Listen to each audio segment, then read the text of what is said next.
Assalamualaikum warahmatullahi wabarakatuh.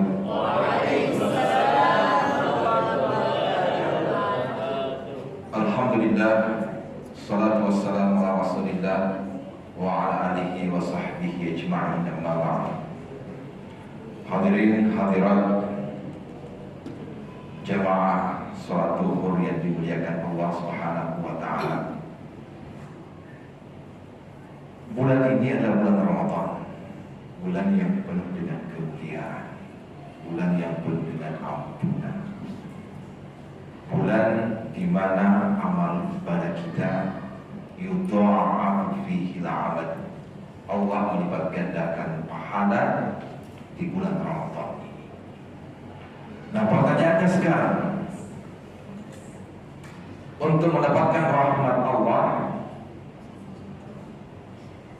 itu minimal ada 3 persyaratan. Karena Ramadan ini adalah bulan rahmat, jadi minimal ada 3 persyaratan untuk mendapatkan rahmat dari Allah. Kami kultum singkat-singkat saja.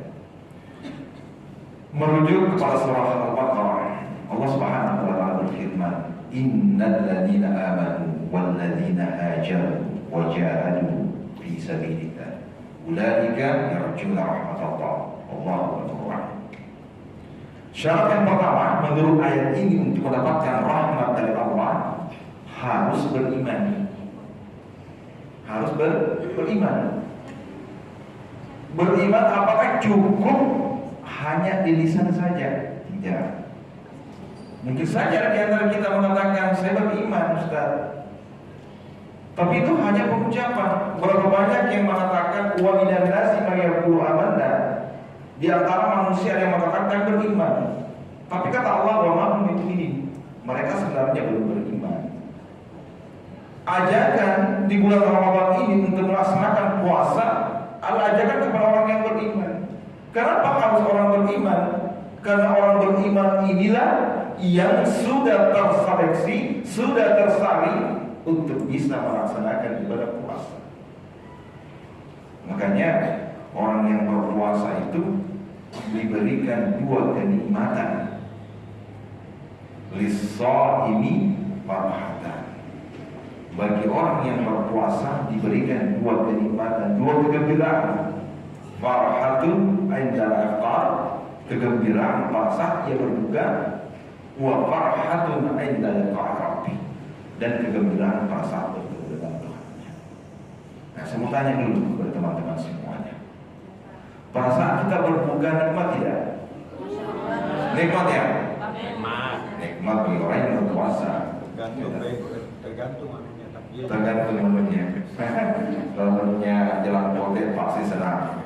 Kalau menunya dadar pasti senang.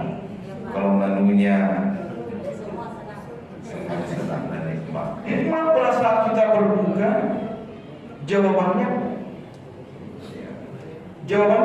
kira-kira apa menjadi asbab kenapa nikmat pada saat kita berbuka? Karena telah hilang rasa haus. Yang lain, kenapa bisa nikmat pada saat kita berbuka? Nah, kita nikmat berbuka, Bapak Ibu, karena posisi pada saat itu kita lapar. Ya, kita lapar. Sekiranya kita tidak lapar, pasti tidak nikmat. Mulai posisi imsak sampai tenggelamnya matahari, tiba waktunya berbuka. Itu kan kalau kita hitung berapa lama itu waktu kita menahan. Pada saat kita menikmati hidangan yang ada di hadapan kita, itu begitu nikmat. Karena jaminan dari Rasulullah SAW, memang kenikmatan itu diberikan bagi orang yang berpuasa. Makanya bersyukurlah.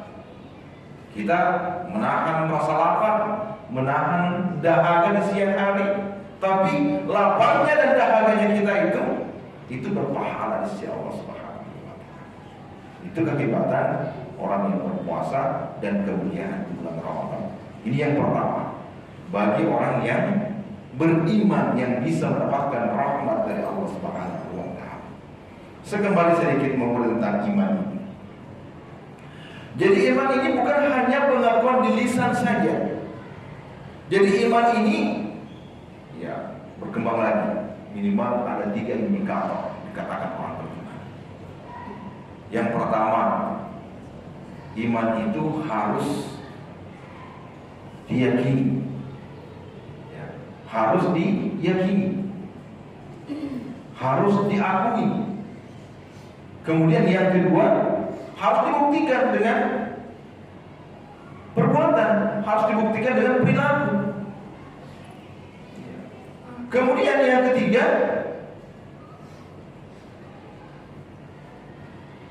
dalam kehidupan keseharian kita tergambar apa yang telah kita lakukan. Itu iman. Jadi kalau mohon maaf, kalau untuk saat ini boleh saya katakan mungkin iman kita itu baru 2/3. Iman kita mungkin baru 2/3.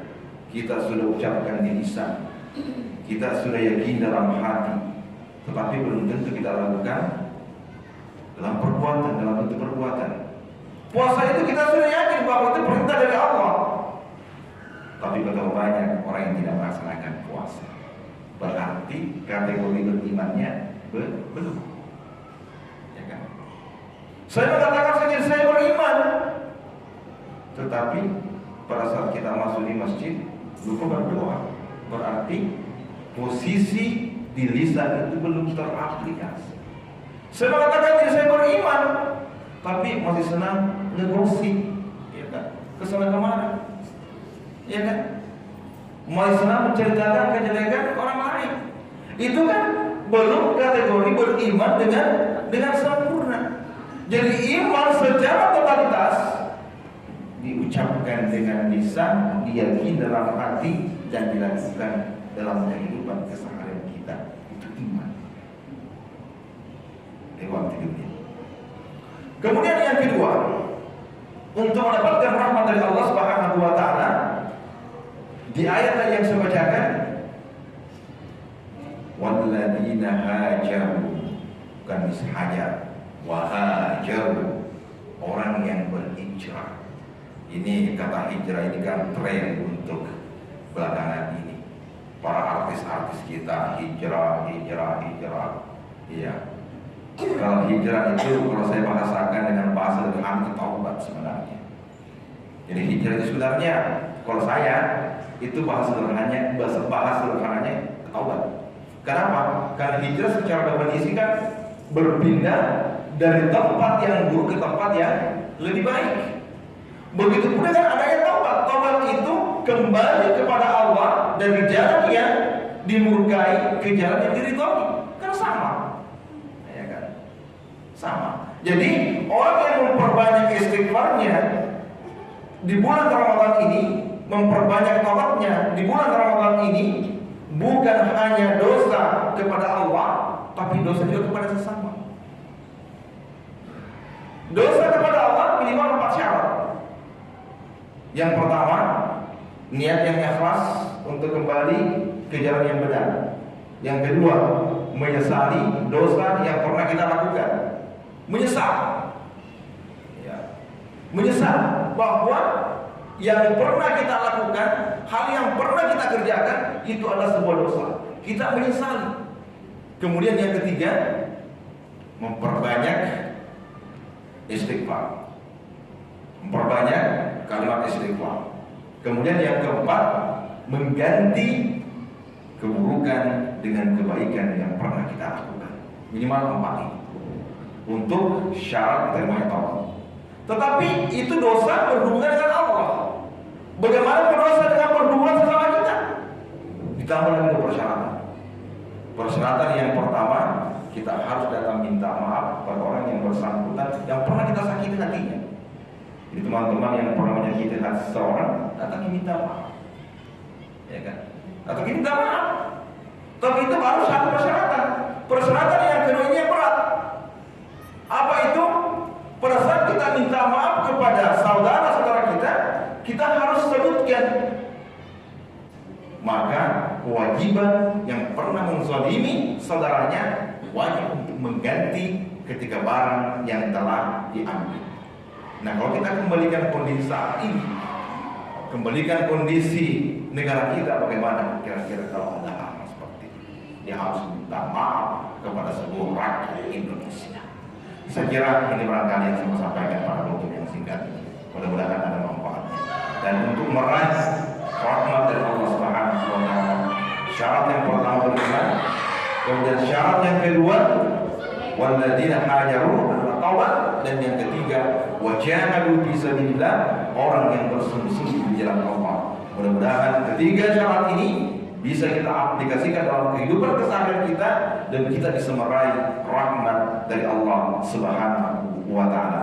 Mudah-mudahan apa yang saya sampaikan ada manfaatnya, dan mudah-mudahan momentum Ramadan ini bisa kita jadikan sebagai ladang untuk memperbanyak amal ibadah dan meraih pahala yang berlipat ganda.